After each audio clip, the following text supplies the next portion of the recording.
What is up, everybody? It's me, Crashy, and today I'm going to be talking about a little bit different game, something I'm really getting into lately, and something y'all haven't seen a whole lot of, but maybe recently have been starting to see over on my YouTube channel, and it's going to be Overwatch. So Overwatch is really cool, something I'm really been looking forward to.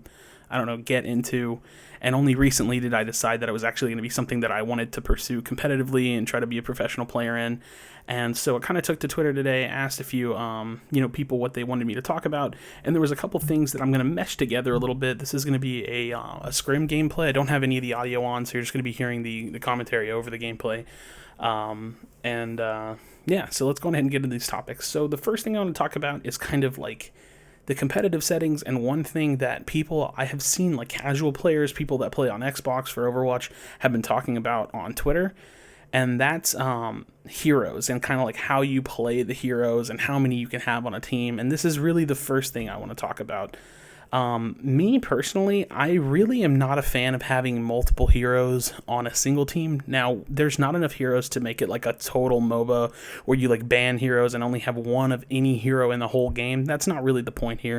It doesn't really play like that in terms of like League or HOTS or anything like that. So you don't really need to worry about that or them ever adding in bans for heroes, because I really don't think that's something that this game is ever going to do. But, for example, running double Winston, double McCree, double Widow, two Zarya, stuff like that, or even, like, say, three Tracers, a really annoying composition that you see sometimes at King of the Hill competitive without any rule changes, or, like, without, trying something like a one-hero limit, which is, starting to be more prominent, was two Lucios, two McCrees, two Winstons, and that's just such a fast comp, really hard to deal with, really annoying, and it's really strong. So the main reason I want to talk about that, and this is going to kind of segue into the other part of our discussion today, is that it's just not that fun to watch. I feel like it creates a disconnect from the players and the actual game and the skill itself.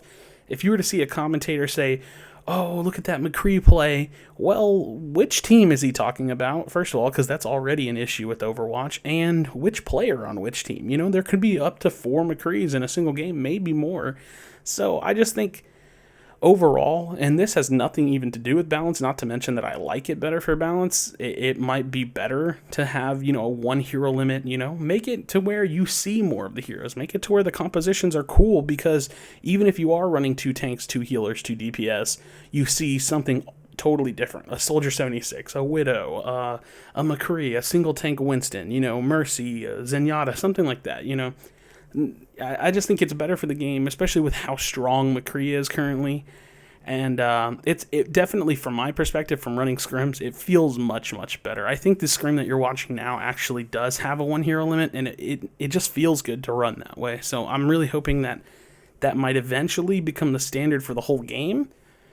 But if not, I understand people on casual games just want to play what they want. Hopefully that's at least the standard for competitive and for the ranked mode that's going to be coming out in June. So anyways, segueing into our next point, I want to talk a little bit about hero balance and some of the heroes that just aren't really that good, could definitely use some changes, or maybe you're too OP.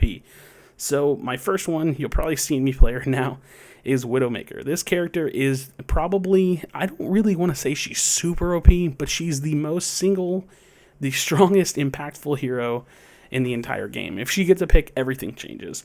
And so how do you change that? If you nerf her damage, that's dangerous, because then she may never see play.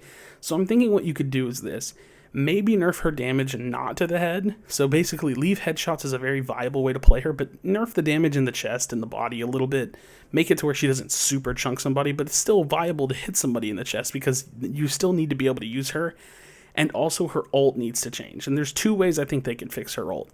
Make it to where the pulse on the vision the vision on the ult either pulses, so you say you see the team every 3 seconds and it kind of waves over the map and you see them, or make it to where only the Widowmaker can see it and she has to communicate where those positions are. I think having that 100% uptime whenever the ult is on is just insane. It's really hard to deal with, and pretty much everybody knows where you are.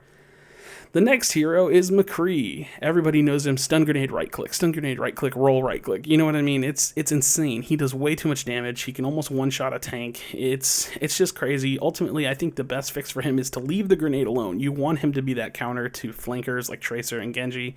You want him to be able to stun and reposition himself. but you don't really want him to one-shot tanks. So maybe I'm honestly thinking 50% of the damage for each bullet that's fired with right-click. So if you have 6 bullets, each, if you were to take the total damage of shooting the gun 6 times, divide that by 2, that's how much damage it should do. And then, do the same thing with like headshot calculations and stuff like that. Just cut the damage in half, make it to where you can still burst and stun a squishy, but to where it's not ridiculous against a tank. Let me think. On the weaker side of things, Zenyatta, he's just so squishy. He used to fit the meta nice, but he's just so easy to kill. You could really use either some health buffs, so maybe some changes to be a little bit more forgiving for his orbs. Now they actually fall off after 3 seconds of LOS. So definitely could see some changes. Diva, she's just amazingly too weak. She's not tanky. She doesn't do that much damage. She I think has a lot of room for improvement, and I think she's going to be one of those heroes that when they do buff her, she's going to be crazy, and that's going to be really cool to see. I'm not exactly sure what they can do for the next hero that I'm thinking of, and that's Hanzo. Hanzo is like really good. It's just the problem is everything he would do, Widowmaker kind of does better. He's definitely better up close, like more of a mid-range sniper. So what I'm really thinking is maybe they should give him the double jump like Genji. Give him something that can make him move around the map, be a little bit more versatile, and kind of be at that mid-range without being so damn scared. So anyways, guys, thank you guys so much for watching. This is just a quick topic video talking a little bit about the game, and I'm hoping to do more of these, so be sure to subscribe, stay tuned, and I'll see you guys next time. All right, take it easy.